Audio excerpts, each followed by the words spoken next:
बंगाल का उनका जन्म।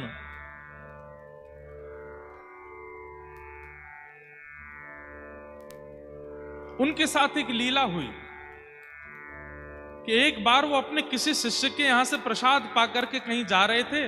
खूब सारा धन धान्य सोना चांदी उनके पास था। बीच मार्ग में कुछ लुटेरों ने उनके रथ को रोक लिया और सारा धन हरण कर लिया। जयदेव महाप्रभु बोले, भैया तुम सब ले जाओ, हमको छोड़ दो। तो डाकुओं ने सोचा कि इसने हमारा मुंह देख लिया है, हमारा रूप पहचान लिया है, ये राजा को जाकर के हमारे बारे में बता देंगे, हमारी मृत्यु हो जाएगी, हम पकड़े जाएंगे। तो उन डाकुओं ने क्या किया, महाप्रभु जी को पकड़ के आधी रात में दोनों हाथ और पैर काट दिए जयदेव महाप्रभु के, और उनके बचे हुए शरीर को एक कुआं में फेंक करके रथ लेकर के चले गए। जयदेव महाप्रभु वहीं कुआं में पड़े पड़े गीत गोविंद गा रहे हैं, ठाकुर जी का स्मरण कर रहे हैं। तभी एक नगर का राजा वहां से निकल रहा था। उसने जैसे स्वर सुना तो वो राजा भी गीत गोविंद का पाठ करता था, पर जयदेव महाप्रभु से कभी मिला नहीं था। उसे पता था कि जो गीत गोविंद मैं करता हूं वो कुछ जयदेव महाप्रभु ने लिखा है, पर उनका दर्शन नहीं हुआ आज तक मुझे। कुआं में झांक करके देखा तो बिना हाथ बिना पैर का कोई व्यक्ति, और मंद मंद मुस्कुरा रहा है, रक्त की धार बह रही है, और बस जगन्नाथ जी को याद कर रहे हैं। सैनिकों से कहा, जल्दी निकालो इनको बाहर। जयदेव महाप्रभु को बाहर निकाला, पूछा आप कौन हैं? जयदेव महाप्रभु ने अपना परिचय नहीं दिया, बोले कि बस मैं तो जगन्नाथ जी का भक्त हूं, यहां से जा रहा था, किसी व्यक्ति को कुछ चाहिए था, लूट के ले गया, मेरे हाथ पैर काट गया। अरे भगवान, आप मेरे नगर चलिए, मैं आपकी चिकित्सा करवाऊं। और जयदेव महाप्रभु को लेकर के गए, उनकी मल्लम पट्टी आदि करवाई, चिकित्सा करवाई, और राजा ने जयदेव महाप्रभु को अपना राजगुरु बना करके अपने पास बैठा लिया। आज्ञा मांगी, ध्यान से सुनिएगा सब लोग। एक दिन जयदेव महाप्रभु से आज्ञा मांगी कि हे महाप्रभु जी, आप मुझे आज्ञा कीजिए कि मैं एक नियम धारण करना चाहता हूं। जयदेव महाप्रभु ने कहा, एक ही नियम धारण कर लीजिए। बोले क्या? नित्य 1 घंटा के लिए अपने द्वार सब ब्राह्मणों के लिए और सब याचकों के लिए खोला करो, वो जो मांगे उनको दिया करो। 1 घंटे के लिए खूब दान पुण्य किया करो, और 1 घंटे में जो आ जाए और जो मांगे सब दे दो। राजा ने कहा, जो आज्ञा। अब तो महाराज पूरे भारत में हवा की तरह बात फैल गई कि उड़ीसा प्रांत में एक राजा है, 1 घंटे के लिए द्वार खोलता है, उतने में जो पहुंच जाए जो मांगते हैं सब देता है। बड़े बड़े ब्राह्मण, बड़े बड़े याचक सब आने लगे। तो वो जो चोर थे जिन्होंने जयदेव महाप्रभु के हाथ पैर काटे, उनके मन में आया कि एक राजा मुंह मांगी वस्तु प्रदान करता है, हम भी ब्राह्मण बन के चले जाते हैं, मांग लेंगे राजा से। उन्हें यह नहीं पता था कि जिनके हाथ पर हमने काटे वो वहीं बैठे हैं। चारों ब्राह्मण बनकर के जैसे ही राजा की सभा में पहुंचे, राजा के सिंहासन के बगल में जब जयदेव महाप्रभु को देखा तो चारों घबरा गए। बोले, अरे ये तो वही हैं जिनके हाथ पर हमने काटे थे, ये हमारा रूप जानते हैं, ये राजा को सब सत्य बता देंगे, यहां से निकलने में ही फायदा है। जैसे ही चारों वहां से जाने लगे तो जयदेव महाप्रभु समझ गए कि संकोच में यहां से भाग रहे हैं। उन्होंने तुरंत कहा, अरे राजन राजन देखो, आज कितनी बड़ी कृपा, गुरुकुल में हमारे साथ पढ़ने वाले हमारे मित्रगण आए हैं, इनको बुलाओ। अब यहां क्या हुआ, किसी की घनघोर गलती पर क्षमा किया जा रहा है उसको। इसका परिणाम देखिएगा। जयदेव महाप्रभु ने क्या कहा, ये तो हमारे बचपन के मित्र हैं, सखा हैं, अरे इनको बुलाइए। जैसे ही सुना हमारे गुरुदेव के मित्र हैं तो राजा तो आसन से खड़ा हो गया, खूब सत्कार करने लगा, स्वागत करने लगा। उन चोरों को पकड़ करके भीतर लाए, मुंह मांगी दक्षिणा, मुंह मांगी वस्तु, मुंह मांगा प्रसाद उनको प्रदान किया। और राजा बार बार चरण पकड़े, आप मेरे गुरुदेव के सखा हैं तो मेरे भी गुरु हैं, मैं आपको प्रणाम करता हूं।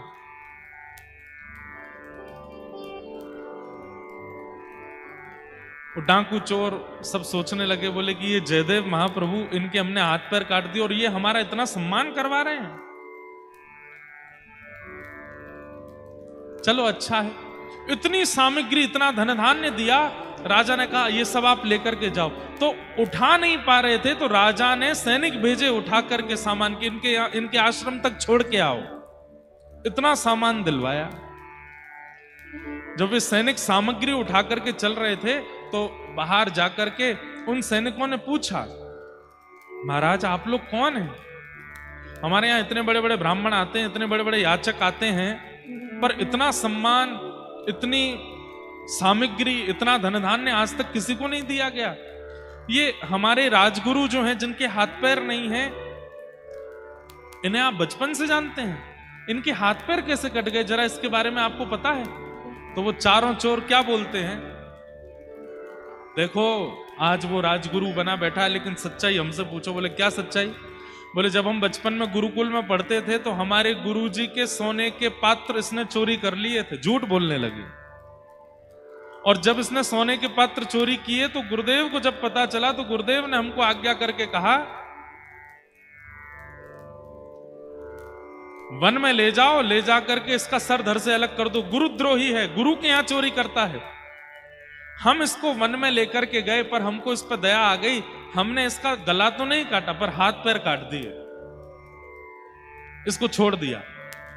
जैसे ही उन चोरों ने झूठ बोला, इतना बड़ा जघन्य अपराध किया, उसी समय पृथ्वी बीच से फट गई और वो चारों पृथ्वी में समा गए। प्रकृति ने उनको नष्ट कर दिया। ये क्षमा का स्वरूप है। अगर कोई व्यक्ति आपकी गलती पर क्षमा किए जा रहा है, क्षमा पर क्षमा किए जा रहा है, और आप फिर भी गलतियों पर गलतियां किए जा रहे हो, तैयार रहिएगा, प्रकृति बहुत बलवान होकर के आएगी फिर। और प्रकृति जब बलवान होती है ना,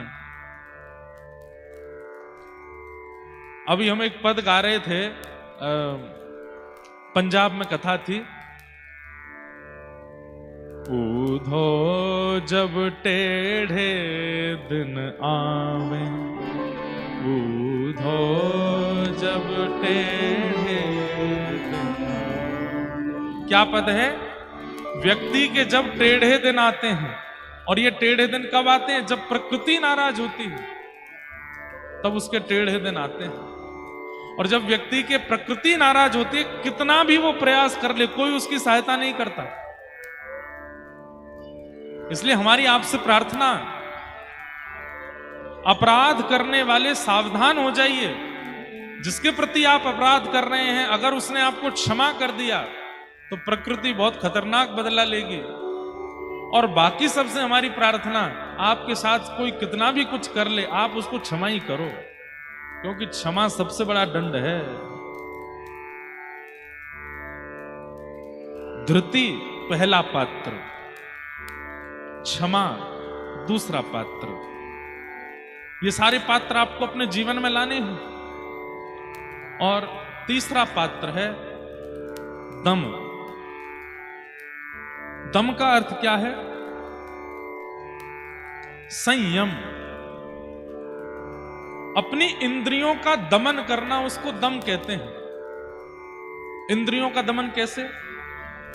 जीव कुछ खाना चाहती है और उसको खिलाने के लिए आप तुरंत दुकान पर जाते हो, खा लेते हो, इसका मतलब आप दम नहीं कर रहे हो। आपकी इंद्रिय कोई इच्छा प्रकट करती है और आप उस पर वशीकरण कर रहे हो, उसको नहीं खिलाते हो, तो आप श्रेष्ठ माने जाओगे। कुछ खाने की इच्छा, कुछ पीने की इच्छा, कुछ पहनने की इच्छा, कुछ भोगने की, अपनी इंद्रियों से सुख अनुभव करने वाले लोग अगर अपनी इंद्रिय सुख को समाप्त करते हैं तो उसको दम कहा जाता है। इसका अभ्यास किया कीजिए।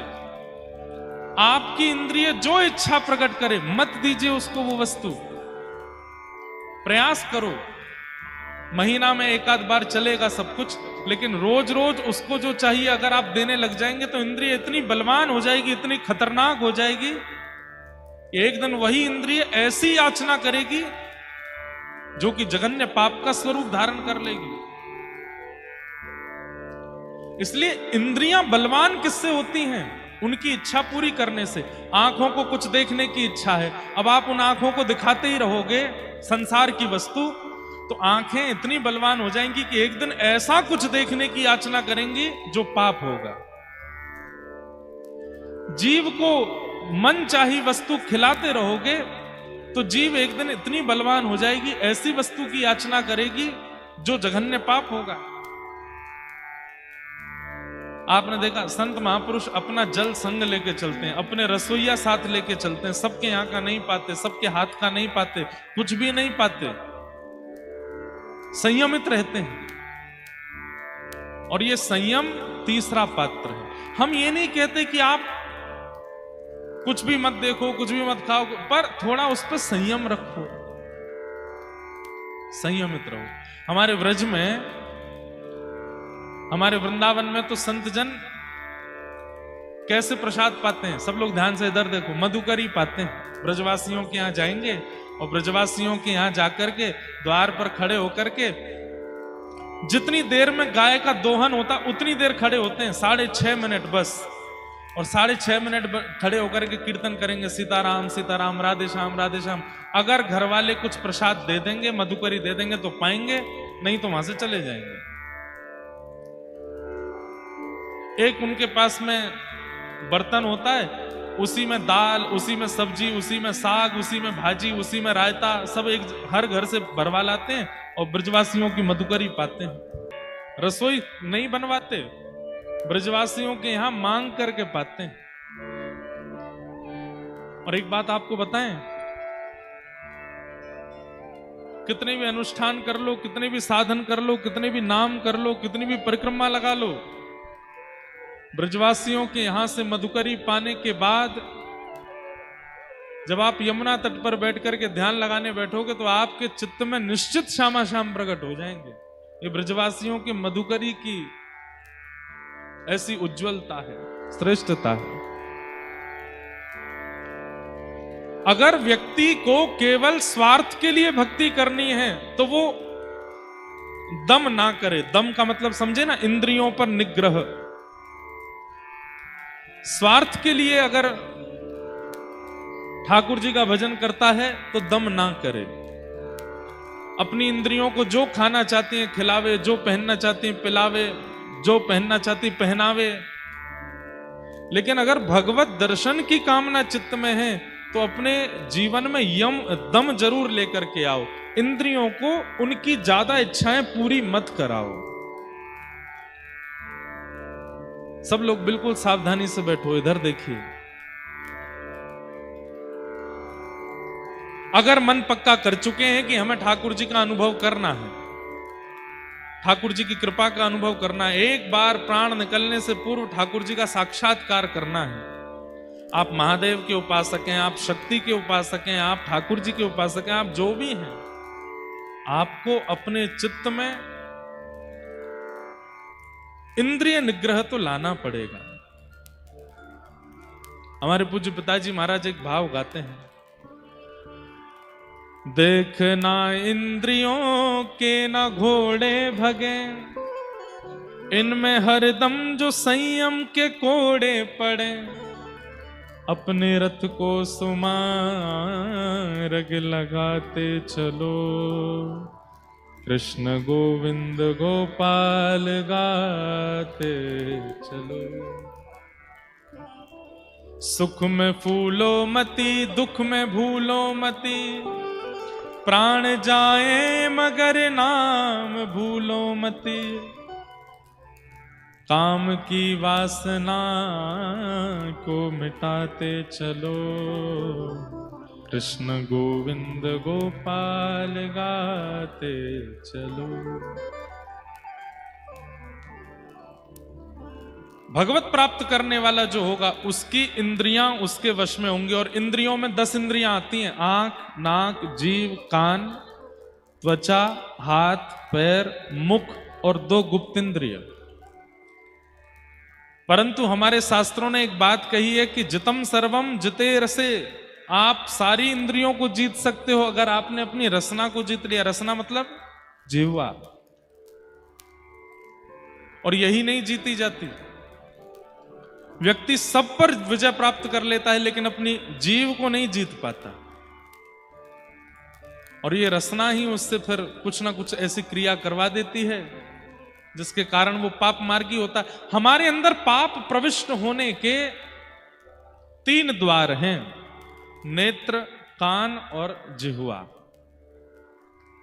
जैसा खाओ अन्न वैसा होवे मन, जैसे होवे मन वैसी होवे वाणी, जैसे होवे वाणी वैसे होवे विचार, जैसे होवे विचार वैसी होवे क्रिया।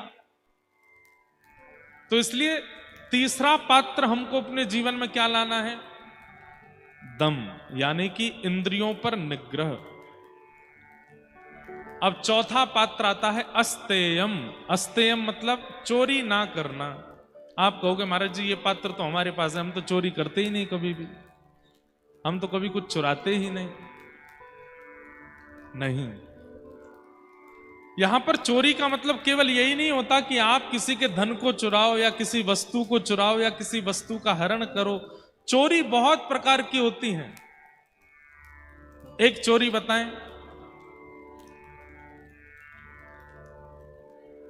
आपने कुछ बहुत बड़ा काम किया, सब लोगों ने आपकी प्रशंसा की, भैया आपने बहुत बढ़िया काम किया और इससे इतने लोगों का लाभ हो गया, और आपने उसका पूरा श्रेय अपने ऊपर ले लिया।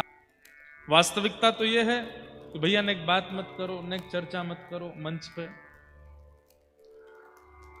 वास्तविकता तो यह है कि ठाकुर जी अगर कृपा नहीं करें तो फिर कुछ भी नहीं हो सकता। लोग गाते हैं श्री राम जी हमारे सब काम कर रहे हैं, सब काम हमारे ठाकुर जी कर रहे हैं, लेकिन जैसे ही श्रेय देने की बारी आती है तो सबको लगता है कि हमारा नाम बोला जाए कि हमने ऐसा किया, हमने ऐसा करवाया, हमारे द्वारा यह क्रिया की गई।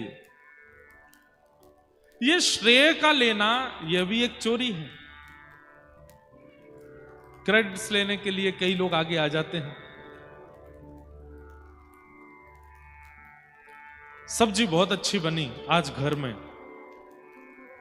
तो फिर एक बहन बोलेगी नमक तो मैंने डाला था उसमें, उसी से तो स्वाद आया।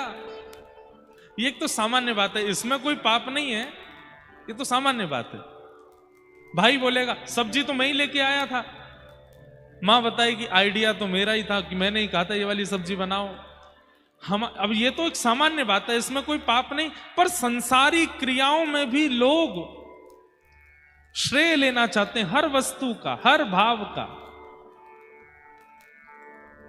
अरे भैया ये मंत्री जी बन गए, तो फिर 4 लोग पीछे से बोलते भी हैं, अच्छा हमने ही इनको सिखाया था, हम ही इनको अपनी साइकिल पर बैठा बैठा के यहां लेके गए, वहां ले गए, ये कराया वो कराया, आदि आदि। ये श्रेय लेना यह भी एक चोरी है। ठाकुर जी की कृपा से सब हो रहा है, और आपके प्रारब्ध कर्मों के कारण आपको जो भी प्राप्त हो रहा है, जो भी छूट रहा है, सब होता है। अब हम लोग ऐसे हैं, हमें अगर कुछ श्रेष्ठ प्राप्त हो जाए तो वो मैंने परिश्रम करके प्राप्त किया, और अगर कुछ मुझसे छूट जाए, मुझसे कुछ बिछुड़ जाए, मुझसे कुछ दूर हो जाए, तो ठाकुर जी से कहते हैं हे नाथ आपने इस वस्तु को मुझसे दूर कैसे कर दिया। ठाकुर जी बोले जब मिली थी तब तो मुझे श्रेय दिया नहीं, और जब छूट रही है तो फिर मुझसे क्यों मांग रहे हो? तुमने प्रकट की थी, अपने आप से पूछो कैसे जा रही है वस्तु। इसलिए हर विषय वस्तु का श्रेय ठीक है आपने किया, पर हर बार मन में विचार करो ठाकुर जी की कृपा थी इसलिए हुआ, नहीं तो ये संभव नहीं था। और एक बात आपको सत्य बताएं, जीवन में हर श्रेष्ठता को प्राप्त करने वाला व्यक्ति एक दिन ये सोचता जरूर है कि मैं इस लायक था जहां मैं हूं।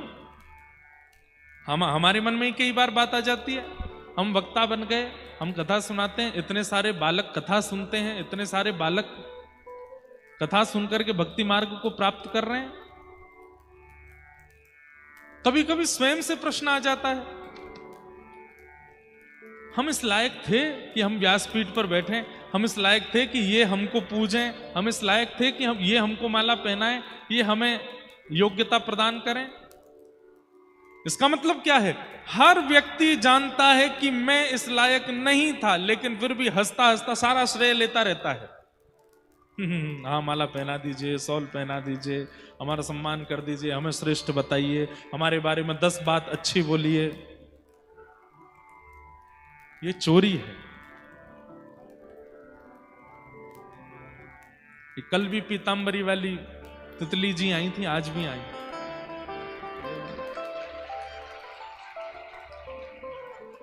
हमें तो लगता है कि ये आचार्य ही, दद्दा जी ही आते हैं, सब देखने आते हैं और व्यासपीठ की परिक्रमा लगा करके ही जाएंगे।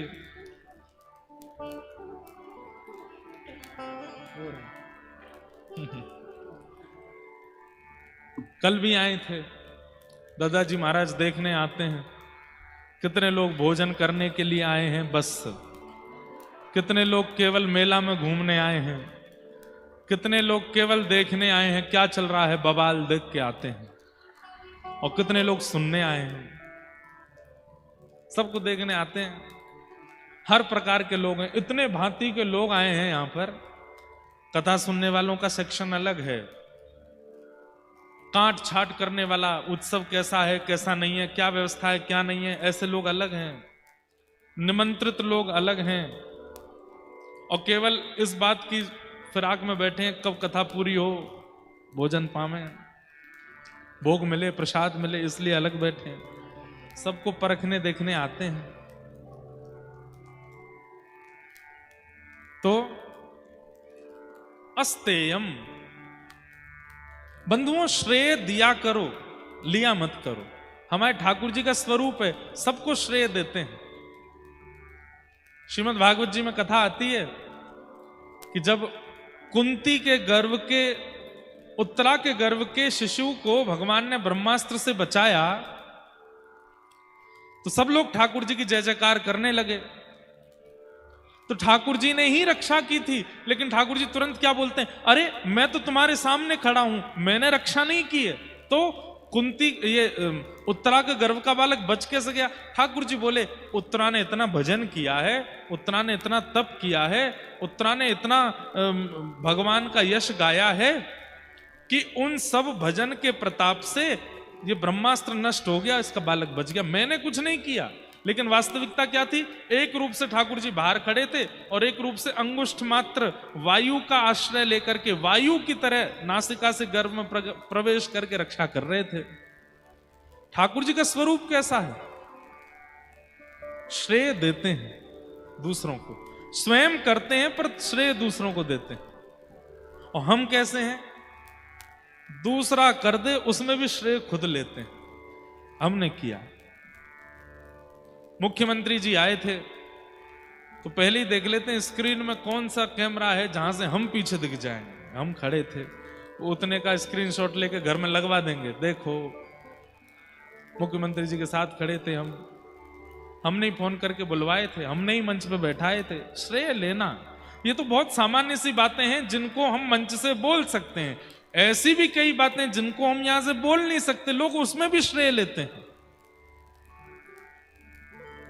कहीं किसी का ब्याह अच्छा हो जाए, लड़का लड़की अच्छे मिल गए, दोनों का ब्याह हो गया, अच्छा जीवन चलने लगा, लोग प्रशंसा, अरे भाई उनका विवाह बहुत अच्छा हो गया, दाम्पत्य जीवन बहुत बढ़िया। हमने ही तो बताया था, हमने ही तो करवाया था, हम ही ढूंढ के लाए थे लड़की को, हमने ही कहा था इससे ब्याह कर दो। और अगर दोनों में नहीं बनी तब ढूंढो, कहाँ है भैया बिचौलिया, कौन ढूंढ के लाया था? हमने तो भैया पहले ही कही थी सोच समझ के ब्याह करना, हमारी मानी नहीं किसी ने। हम भले ही बताए थे लड़की, लेकिन हमने पहले ही कहा था कि अपना बुद्धि विवेक लगाना। अच्छे कार्यों में श्रेय लेना ये एक प्रकार की चोरी है। अस्तेयम, संसार में चोरी तो हम करते ही हैं, ठाकुर जी की भी चोरी करते हैं। परिश्रम किया, मेहनत किया और उसके बाद भी फेल हो गए तो ठाकुर जी को दोष देते हैं, ठाकुर जी हमारा भला नहीं चाहते, ठाकुर जी हमको पास नहीं किए। और परिश्रम न करने के बाद भी, सामान्य सी पढ़ाई करने के बाद भी पास हो गए तो फिर गाने लगेंगे, दिन रात एक कर दिया था, किसी कार्यक्रम में जाते नहीं थे घर के, मैं रोज पढ़ता था, रोज करता था। श्रेय लेना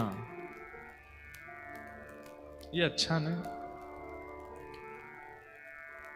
इसलिए हर दिन आप श्वास भी ले रहे हो, इस बात का धन्यवाद ठाकुर जी को किया कीजिए कि आज मैं श्वास ले पा रहा हूं, आपकी कृपा है ना।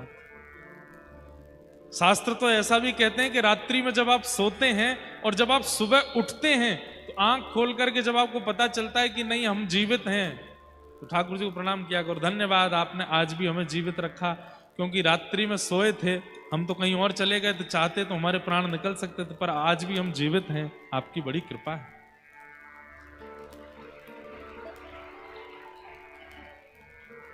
हर घड़ी, हर क्षण, हर स्थिति में ठाकुर जी को धन्यवाद कहते रहो, नाथ आपकी बड़ी कृपा है।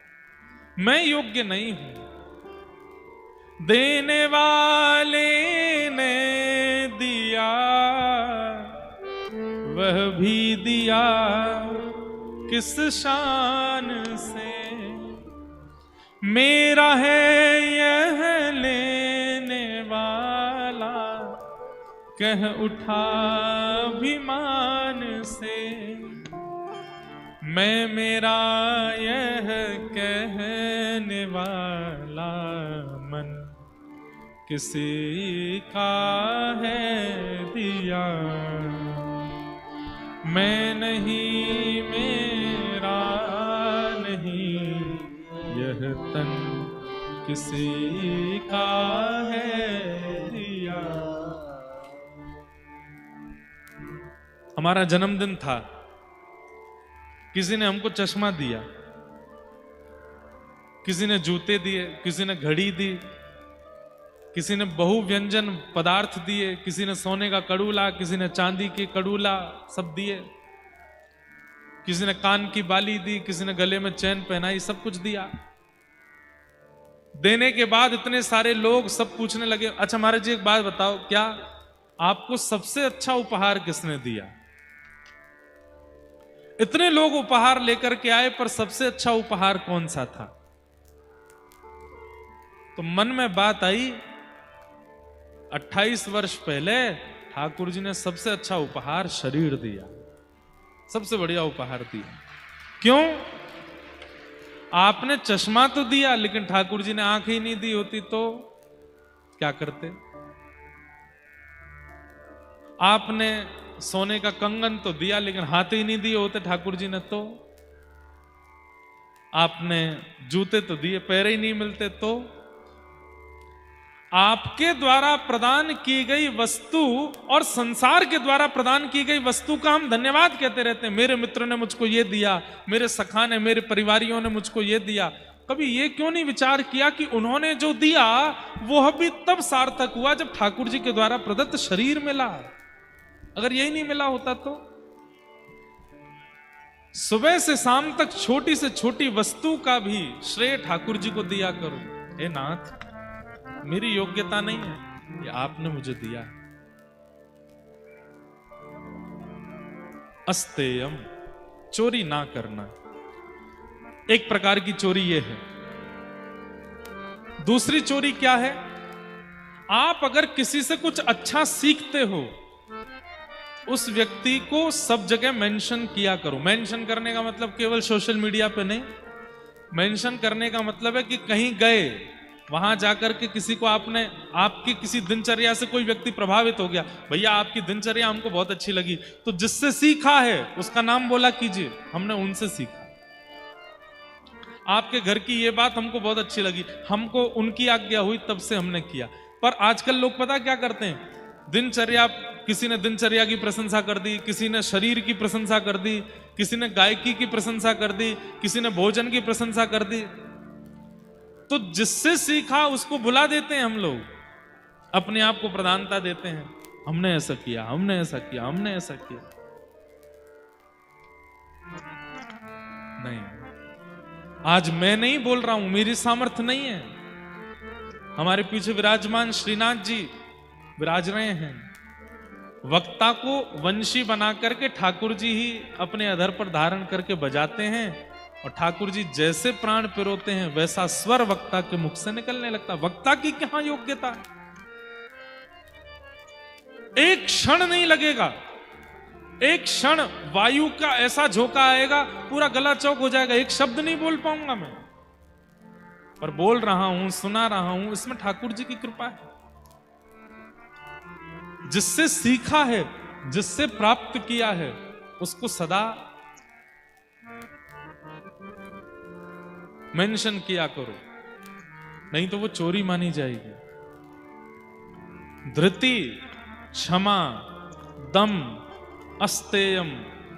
और अब 5वां पात्र है। 10 पात्रों के बारे में हमें सुनना है। 5वां पात्र क्या है? हमने पात्र क्यों बोल रहे हैं? हमारे पास पात्र है, तभी तो ठाकुर जी कृपा की उसमें बिंदु डालेंगे। तो 4 पात्र हमने सुन लिया। 5वां पात्र क्या है?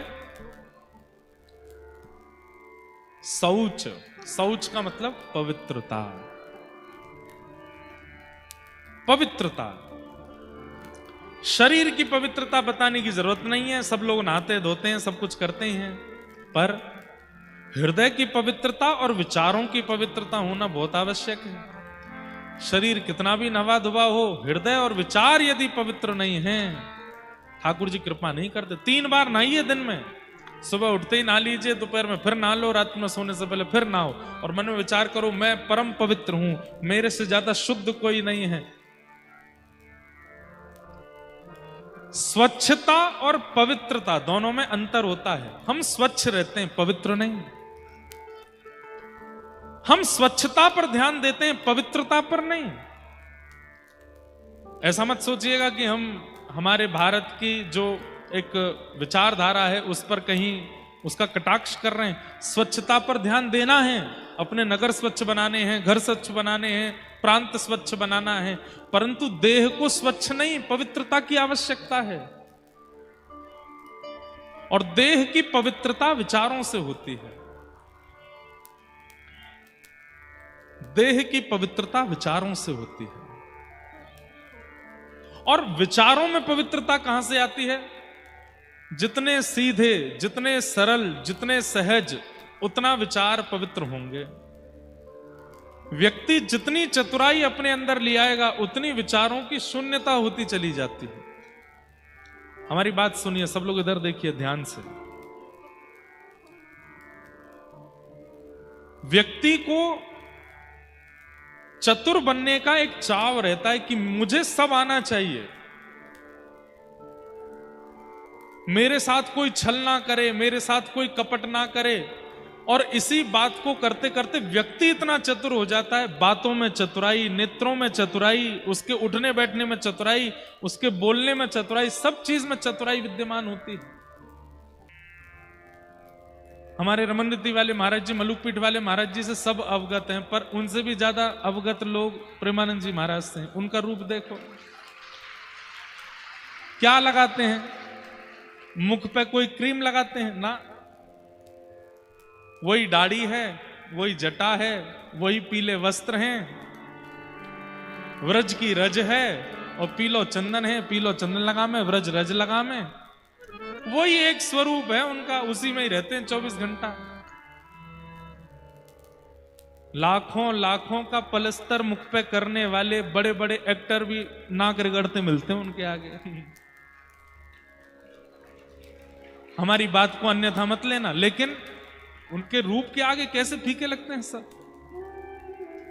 वह रूप का लावण्य, ये कैसे प्रकट हो गया?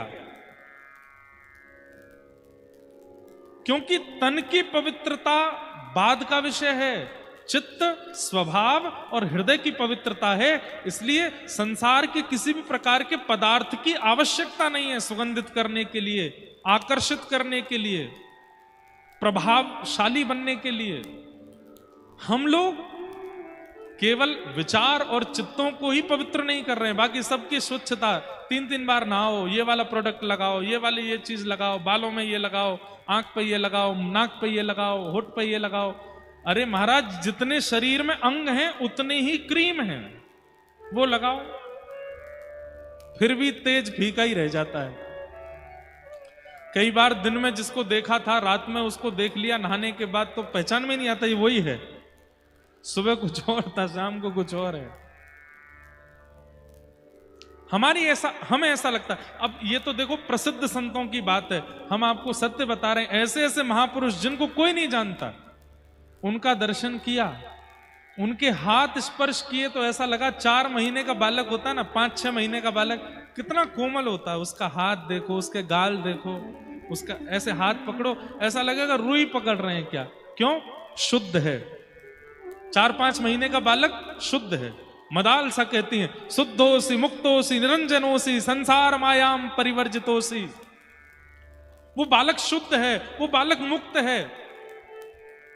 जन्म लेते ही उसको ये इच्छा नहीं है कि मेरा सम्मान करो, उसको इस बात से फर्क नहीं पड़ता कि मेरे पिताजी धनवान हैं कि गरीब हैं, उसको इस बात से फर्क नहीं पड़ता कि मुझे गोद में लेने वाला व्यक्ति मुझे प्रेम कर रहा है कि मुझे दुत्कार रहा है।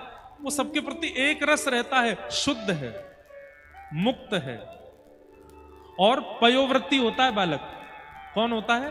पयोवृत्ति। पयोवृत्ति मतलब जो दूध पी करके रहे उसको पयोवृत्ति कहते हैं। पयोवृत्ति व्रत में रहता है बालक। कितने दिनों तक अन्नप्राशन जब तक नहीं होता, 1-1.5 साल में होता है शायद अन्नप्राशन, 9 महीना में, कितने दिन में होता पता नहीं, कितने 7 महीने में, 6 महीने में अन्नप्राशन हो जाता है। 6 महीना बाद ही जैसे ही बालक की मशीन चालू होती है,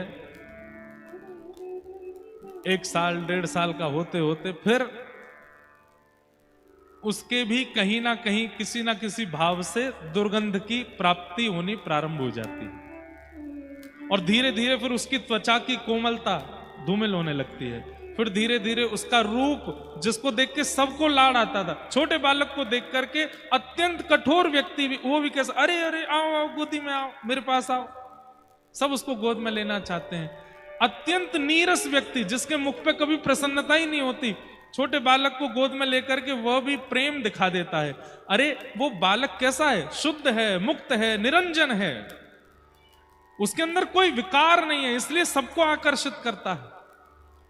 ऐसा ही व्यक्ति जब अपनी आयु में हो जाए, 28 वर्ष में हो जाए, 35 वर्ष में हो जाए, 40 वर्ष में हो जाए, शुद्ध हो जाए, मुक्त हो जाए, निरंजन हो जाए, जैसे हमारे भारत के संत हैं, जैसे हमारे भारत के महापुरुष हैं, हमारे वृंदावन के महाराज जी हैं, वो आकर्षक हो जाते हैं। व्यक्ति ना चाहते हुए भी स्वाभाविक खिंचा चला जाता है उनकी ओर।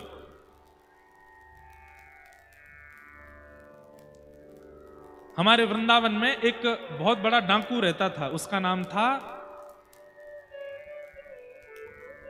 नरवाहन। क्या नाम था? नरवाहन। हितरवंश महाप्रभु जब श्री राधा वल्लभ लाल जी को लेकर के वृंदावन आए, तब नरवाहन का बड़ा बोलबाला था। किसी ने हितरवंश महाप्रभु से कहा, आप ठाकुर जी लेके आए हो, इतने सारे सोने चांदी हीरे जवाहरात इनके साथ लेके आए हो, एक बार नरवाहन से मिल लीजिए, वो यहां का डाकू है, आप उससे मिल लेंगे, उससे बातचीत कर लेंगे तो वो मंदिर की संपत्ति को हरण नहीं करेगा। तो महाप्रभु जी बोले, हम किसी डाकू डकैत के पास नहीं जाएंगे, हमारे ठाकुर जी हमारी रक्षा कर लेंगे, हम नहीं जा रहे किसी के पास। ये बात किसी ने जाके नरवाहन को बता दी कि हितरवंश महाप्रभु तो ऐसे कह रहे हैं, हम किसी डाकू डकैत के पास नहीं जाएंगे, उसको गरज पड़े तो वो आ जाए। नरवाहन बोला, अच्छा मेरे ईगो को ठेस पहुंचा रहे हैं, बता, अभी पता नहीं है मैं कौन हूं। और नरवाहन अपनी तलवार आदि लेकर के महाराज पहुंच गया। राधा वल्लभ जी विराजमान थे उस समय, मदन टेर, ऊंची ठौर, मंदिर नहीं था, निकुंज में विराजते थे ठाकुर जी। जैसे ही पहुंचा नरवाहन, सुबह सुबह का समय, राधा वल्लभ जी का श्रृंगार करके हितरवंश महाप्रभु सामने बैठ करके पद गा रहे थे, और तभी नरवाहन पहुंचा। नरवाहन ने जैसे ही निकुंज को अपनी तलवार से अलग किया तो पीछे थोड़ी छटपटाहट सी हुई, थोड़ी जब वृक्ष वल्लरियां हिली,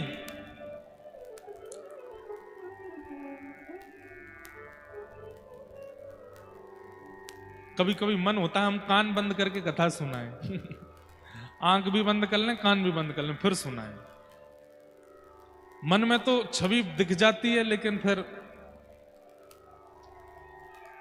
ऐसे आवाज आती है कि सब टूट जाता है। तो क्या बता रहा था मैं? हाँ, तो नरवाहन पहुंचा और जैसे ही उसने उन निकुंजों को अलग किया, सामने राधा वल्लभ लाल जी की झांकी देखी। अब देखिए, राधा वल्लभ जी का स्वरूप देख करके उसके चित्त पर तनिक फर्क तो पड़ा। उसके मन में आया, अरे बड़े सुंदर हैं, लेकिन सामने जो हितरवंश महाप्रभु बैठे हैं उनका रूप नहीं दिखा था। तो नरवाहन के मन में आया, ये कौन है जो सामने बैठे हैं? तो किसी ने कहा, यही हितरवंश महाप्रभु हैं जो कह रहे थे हम किसी डाकू डकैत के पास नहीं जाएंगे, नरवाहन को बस चले तो वो आ जाए। अच्छा, इतने में ही हितरवंश महाप्रभु का पीछे मुड़ के देखना हुआ। तो कहते हैं, इतना मुख ही पीछे किया था, इतना अंग ही नरवाहन ने देखा, और जैसे ही देखा हाथ से तलवार छूट गई, हाथ पार कंपायमान होने लगे, मुख में शब्द प्रकट होने लगे, श्री राधा श्री राधा श्री राधा श्री राधा श्री राधा। और बस रूप लावण्य देख करके वो आनंदित हो गया।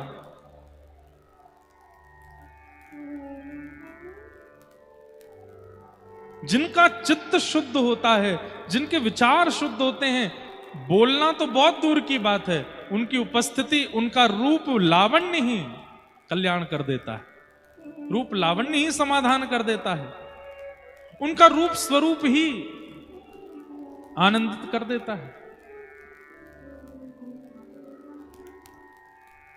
ऐसे श्री, तो हम क्या निवेदन करें? कर्माबाई, तो कर्माबाई शरीर से इतनी पवित्रता का ध्यान नहीं रखती थी, पर मन से, वचन से बड़ी पवित्र। तो एक बार किसी संत ने कर्माबाई को टोक दिया, कर्मा रोज जगन्नाथ जी आते हैं तुम्हारे पास? बोले हाँ रोज आते हैं। कैसे आते हैं? भैया बात मत करो मंच पे बैठ के थोड़ी।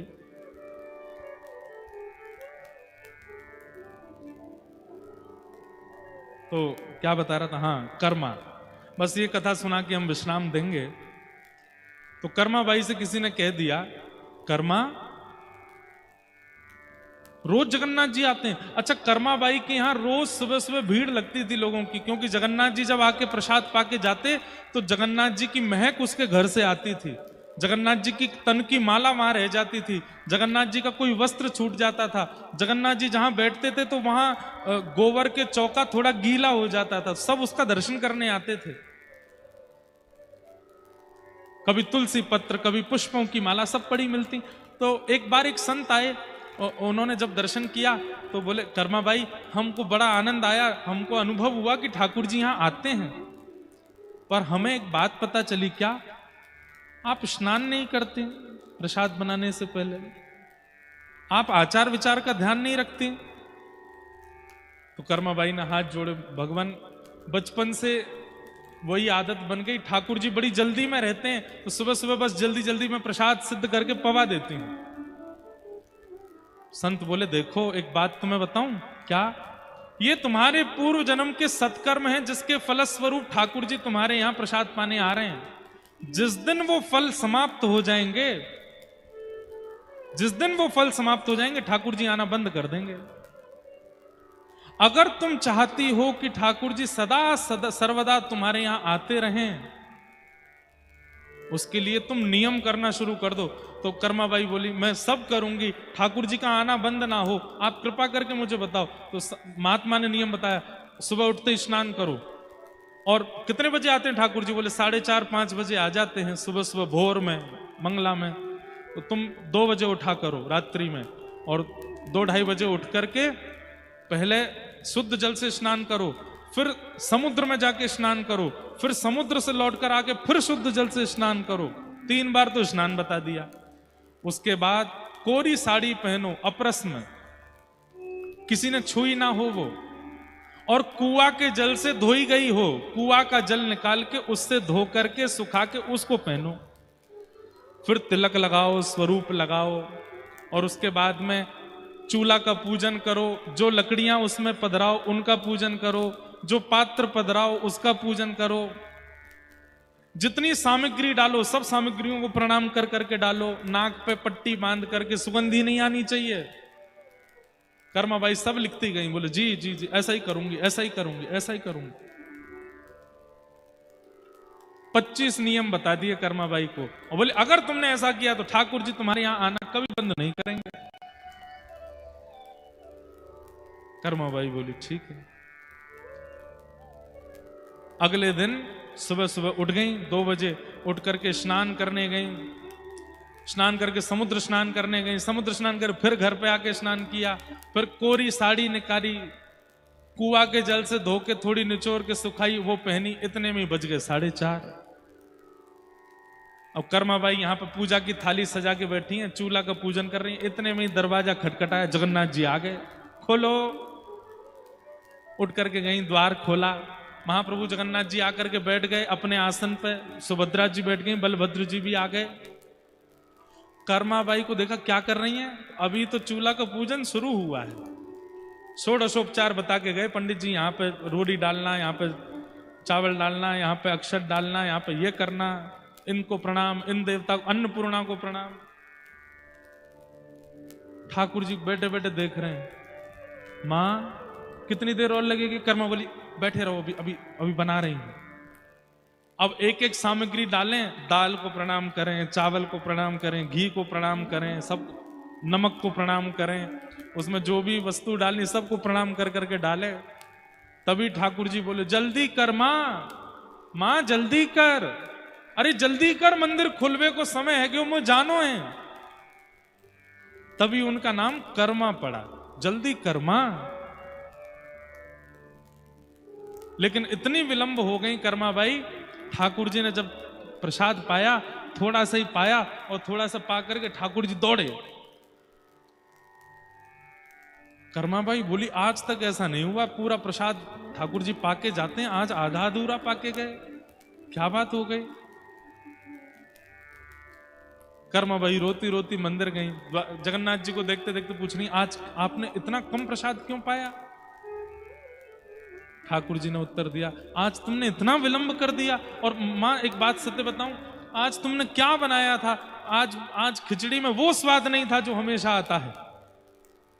कर्माबाई बोली आज मैंने पहले पवित्र जल से स्नान किया, फिर समुद्र के जल से स्नान किया, फिर पवित्र जल से स्नान किया, कुएं के जल से धुली हुई साड़ी पहनी, अपरस में तिलक स्वरूप लगा करके, एक एक वस्तु को प्रणाम करके, चूल्हा का पूजन करके, अग्नि का पूजन करके, अन्नपूर्णा का आवाहन करके। बोले बस इन सबको तो खिचड़ी में डाला, पर हमेशा जो प्रेम पिरोती थी कर्मा वो नहीं डाला, इसलिए स्वाद नहीं आया। कर्माबाई बोली बिना नहाए धोए तो आपकी पूजा भी नहीं होती, बिना नहाए धोए तो आपकी सेवा भी नहीं होती, बिना नहाए धोए तो आपका कोई आराधन भी नहीं होता। आपके शास्त्र कहते हैं कि स्नान करना चाहिए, शुद्ध अवस्था, पवित्र अवस्था। ठाकुर जी बोले जिनके विचार पवित्र नहीं है, जिनकी बुद्धि पवित्र नहीं है, जिनके चित्त में सीधापन नहीं है, भोले नहीं है हृदय से, उनको स्नान की आवश्यकता है, उनको नियम की आवश्यकता है, उनको अपरस की आवश्यकता है। पर कर्मा तू हृदय की इतनी भोली है, तू विचारों से इतनी समझदार है, तू हृदय की इतनी ज्यादा पवित्र है कि तेरे स्नान से हमको कोई औपचारिकता नहीं चाहिए, तू तो बस बनाया कर, हम आएंगे पावे। कर्माबाई ने अगले दिन फिर से बिना नहाए धोए जैसे बनाती बनाई, जैसे ही बनाई ठाकुर जी फिर दौड़ करके आए, आकर के प्रेम से पाया। तन की पवित्रता नहीं, मन की पवित्रता, हृदय की पवित्रता, विचारों की पवित्रता,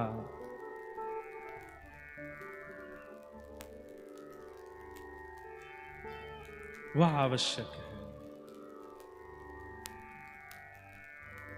तो शौच मतलब आप तन को पवित्र करते हैं, उसको शुद्ध करते हैं, उसको शुद्ध करने का प्रयास करते हैं, वो एक बात है।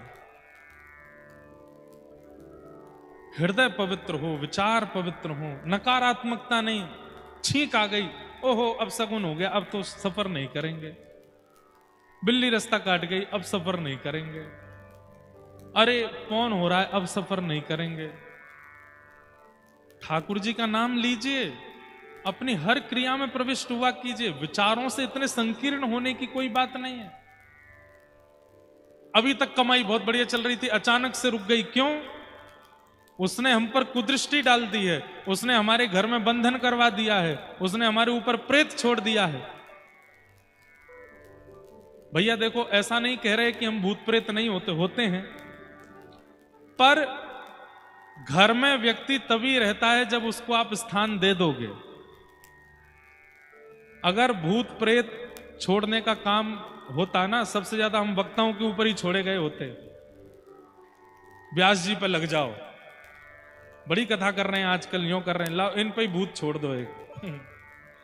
भाई जब आप हृदय से पवित्र होगे, विचारों से पवित्र होगे, और इतना अवकाश आपके शरीर में नहीं होगा कि कहीं भी भूत आ सके, तो कैसे कोई प्रेत आ जाएगा?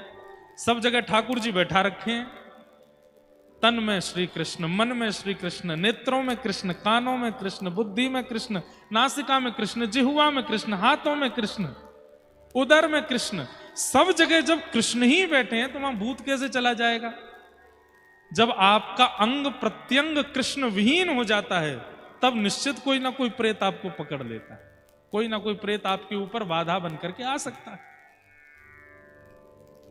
कृष्ण तन कृष्ण मन कृष्ण ही हमारो धन, आठों याम ऊधो हमें कृष्ण ही सो काम है। चलत कृष्ण, दिखत कृष्ण, बोलत कृष्ण, नृतत कृष्ण, सब कृष्ण। अब व्यक्ति कानों से कृष्ण सुनता है, आंखों से कृष्ण को देखता है, नासिका से उन्हीं की सुगंधी लेता है, जिह्वा से उनका प्रसाद लेता है, हाथों से करताल बजाता है, पैरों से कीर्तन में नृत्य करता है।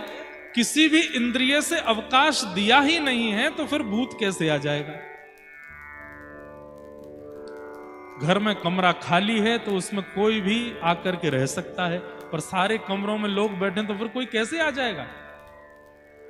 ये हमारे शरीर की जितनी इंद्रियां हैं सब कमरे हैं, और इन समस्त कमरों में अगर कृष्ण बैठे हैं तो फिर कोई कैसे आ जाएगा? कोई कैसे आक्रमण करेगा? हमारे श्री डोंगरे जी महाराज, भारत के बहुत बड़े कथा वक्ता, वे कहते थे, एक भी इंद्रिय को कृष्ण चिंतन से वंचित मत कीजिए। आंखों को दर्शन में लगा के रखिए, कानों को श्रवण में लगा के रखिए, नासिका को सुगंधी में लगा के रखिए, जिह्वा को प्रसाद में लगा के रखिए, हाथों को सेवा में लगा के रखिए, पैरों को प्रदक्षिणा में लगा करके रखिए। सर्वांगीण इंद्रियों को अगर कृष्णमय बना करके रखोगे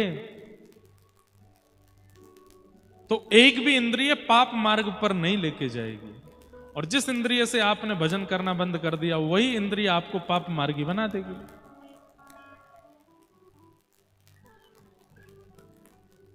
शौच यानी कि पवित्रता, विचारों की पवित्रता, बुद्धि की पवित्रता, शौच। और उसके बाद कहा इंद्रिय निग्रह। इंद्रिय निग्रह, बंधुओं एक नियम तो बना लीजिए, अगर आप हमारी बात माने तो। कटनी की कल इस कथा के विश्राम के पश्चात एक नियम तो कथा का धारण कर लीजिए। क्या? कम से कम भोग जो भी आप पाते हैं दिन भर, जो भी खाते हैं, मुख के अंदर लेके जाते हैं, वो ठाकुर जी को निवेदित करके पाइए। बिना ठाकुर जी को निवेदित करे कुछ मत पाइए। और वही पाइए जो ठाकुर जी को निवेदित हो सकता है। जो निवेदन नहीं किया जा सकता उसका उपभोग मत कीजिए। भगवान गीता में कहते हैं, भुंग्यते ते त्वघम पापात ये पचंत्यात्म कारणम। आपने गंगा स्नान किया, आपने तीर्थ यात्रा की, आपने यज्ञ किया, अनुष्ठान किया, उससे जो आपको पुण्य प्राप्त हुआ, और आपने एक समय का भोजन बिना ठाकुर जी को निवेदित करे अगर पा लिया, तो आपके द्वारा किए गए जो पुण्य थे वो नष्ट हो जाएंगे। बिना ठाकुर जी को निवेदित किए पाना कितना बड़ा पाप है। और एक बात बोल दें, अब फंस गए आप लोग। अगर ये बात आपने नहीं सुनी होती और बिना निवेदित किए आप पा रहे होते तो कोई दिक्कत नहीं थी, पर अब सुन ली और अब भी निवेदित करके नहीं पाया तो पाप जरूर लगेगा। इसलिए ठाकुर जी को निवेदित करके पाओ, और वही पाइए जो ठाकुर जी को निवेदित हो सकता है। जो ठाकुर जी को प्रस्तुत नहीं हो सकता उसको मत पाइए। बहुत इच्छा होती है ये पावे, ये पावे, ऐसा पावे, घर में सिद्ध कीजिए, ठाकुर जी को भोग लगाओ, उसको पाओ। इंद्रिय निग्रह, इंद्रिय निग्रह में पहली बात वही पाइए जो ठाकुर जी को निवेदित हो सकता है। इंद्रिय निग्रह में दूसरी बात, वही पहनिए जिससे आप ठाकुर जी के हो ऐसा पता चले।